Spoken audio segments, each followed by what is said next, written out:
Well, first of all, you got to get good matcha. And I've met Okay. many people that say, I tried it, it tastes like seaweed, tastes like grass.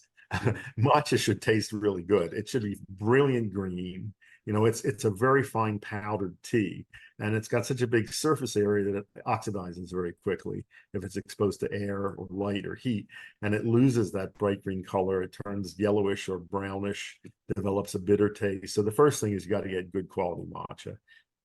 I like it just plain in either hot or cold water, un, unsweetened.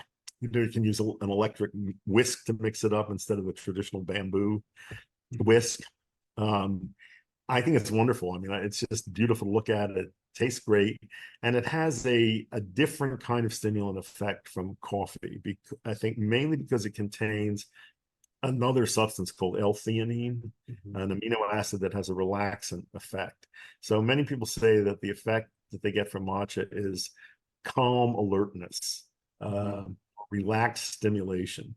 I think that's quite unique. And I started a matcha company with a friend of mine some years ago, and we import very high quality matcha from Japan, and you can find it on the site matcha.com. And it's really, really good.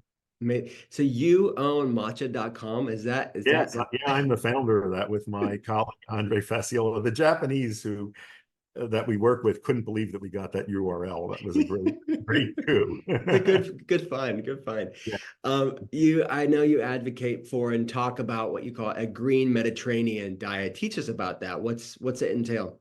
Okay, first of all, the amount of scientific evidence for the benefits of the Mediterranean diet are overwhelming. I mean, this is really looks like the healthiest way to eat. Um, I think the conventional Mediterranean diet can be improved a bit. I developed an anti-inflammatory diet from it by adding Asian influences to it, such as green tea and turmeric and mushrooms. Uh, but basically the bottom of the this pyramid is mostly fruits and vegetables. Animal foods are a small proportion, with an emphasis on fish. Olive oil is a main, cooking fat. Um, truly whole grain products in moderation. And I put dark chocolate at the top of my anti-inflammatory pyramid because I think it's a healthy food. I love it.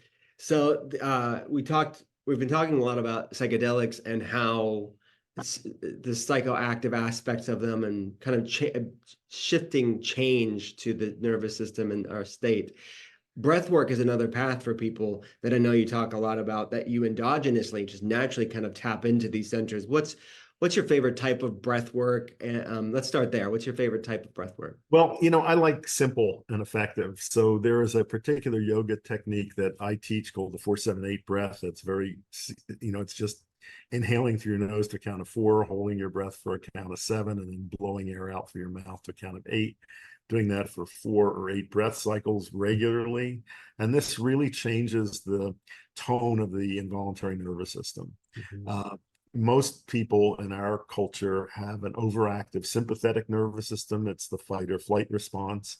Mhm. And this is a very effective way of changing that, of increasing parasympathetic tone, the relaxation response.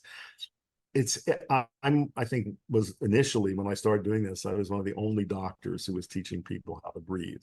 Mhm. Now I'm very happy to see that there's more attention, there's books about it, but Mhm. still it's very under researched. And the reason is that researchers don't take it seriously. How possibly can anything work that doesn't involve a drug or a device?